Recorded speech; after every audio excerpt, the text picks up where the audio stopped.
Today the pet ofគ្នាចឹងថ្ងៃនេះដែរខ្ញុំមានកម្មវិធីថ្មីមួយទៀតគឺសិក្សារូបមន្ត Sumifs មាន S ចឹងសិក្សារូបមន្ត Sumifs មាន S ចឹងSumifs មាន S គឺជារូបមន្តគណនាផលបូកតាមលក្ខខណ្ឌមានច្រើនចឹង syntax Sumifs មាន S នៅយើងពេលយើងគណនាគឺ sum rank criteria rank 1 criteria rank 2 criteria 2អញ្ចឹងsum rank កំណត់ cell នៃជួរទិន្នន័យដែលត្រូវគណនាផលបូក sum rank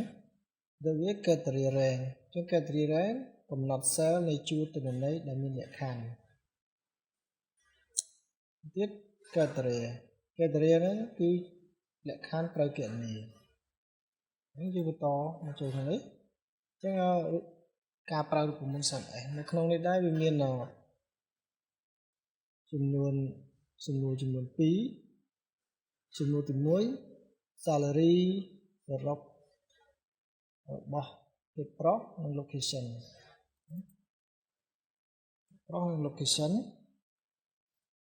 ហើយបន្តមកទៀតនៅសំណួរទី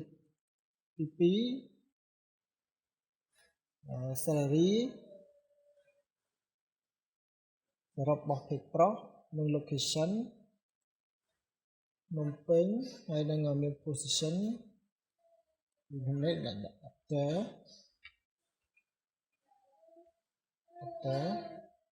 អញ្ចឹងដើម្បីជាងគណនាបានខ្ញុំមកចូលទៅកន្លែងនេះអញ្ចឹងចូលកន្លែងនេះខ្ញុំ select យកវាទាំងអស់ណាហើយចូលកន្លែង home ហើយយកកន្លែងនេះ copy អញ្ចឹងយើងអាចចុច control C ក៏បានដែរអញ្ចឹងចុចកន្លែងហ្នឹងមកវាចេញបែបនេះហើយយើងចុចកន្លែងនេះមកហើយយើងចុចកន្លែង home វិញដែរយើងយក path អញ្ចឹងនៅពេលយើង path មកកន្លែងនេះវាអត់ចេញអញ្ចឹងបើអត់ចេញទេយើងចូលកន្លែង path ម្ដងទៀតហើយយើងយកកន្លែងនេះចុចមកវានឹងចេញទាំងអស់អញ្ចឹងយើងដើម្បីចូលគណនារូបមន្តនឹងបានទី1នៅក្នុងចម្លើយទី1អញ្ចឹងចម្លើយទី1គឺវាឲ្យយើងនៅក្នុងចម្លើយទី1យើងត្រូវឆ្លើយដោយសំណួរទី1អញ្ចឹងនៅក្នុងនោះដែរគឺឲ្យយើងរក salary សរុបរបស់ភាពប្រុសនិង location នៅភ្នំពេញអញ្ចឹងយកដើមឆ្លើយសំណួរយើងដើម្បីយកចាប់ដើមឆ្លើយសំណួរវិគណនាទាំងអស់គ្នាអញ្ចឹងវាចុចសញ្ញាស្មើ sum អញ្ចឹងយើងคลิกទៅលើ Sumifs មាន S នេះមកយើង select ទៅលើ salary ទាំងអស់ហ្នឹងមកយើងចុច comma មកលក្ខខណ្ឌមកគេក៏ឲ្យយើងយកភាពប្រុសយើង select លើភាពប្រុសទាំងអស់យកភាពប្រុសចុច comma របស់ apostrophe m របស់ apostrophe comma ទៅទៀតនៅក្នុងនឹងដែរគេឲ្យយើង location នៅភ្នំពេញអញ្ចឹងយើង select ទៅលើ location យើង select លើ location ហ្នឹងមកចុច comma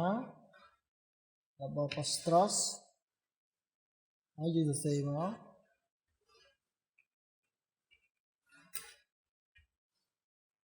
ភ្នំពេញ apostrophe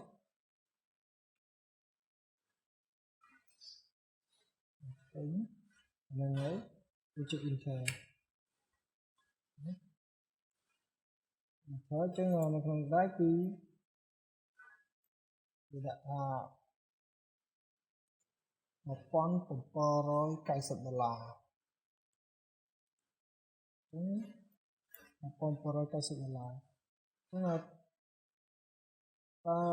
រគណនានេះត្រឹមត្រូវអត់អញ្ចឹងដើម្បីតែត្រឹមត្រូវយើង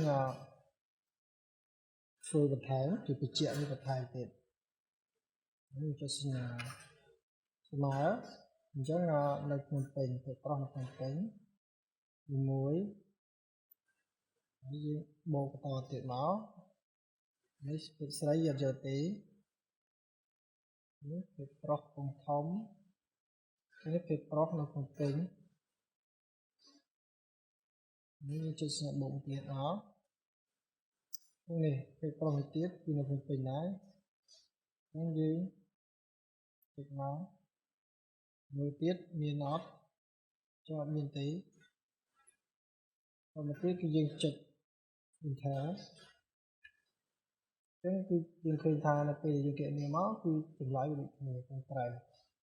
ខ្ញុំមានថាត្រឹមត្រូវហើយមួយទៀតយើងមកឆ្លើយនៅសំណួរទី2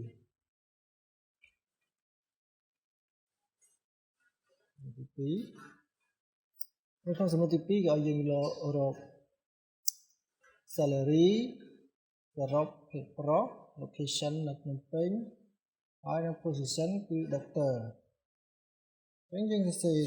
មុនណាsum យើងគិតលើ sum is មាន s ហ្នឹងមកយើង select ទៅលើ salary comma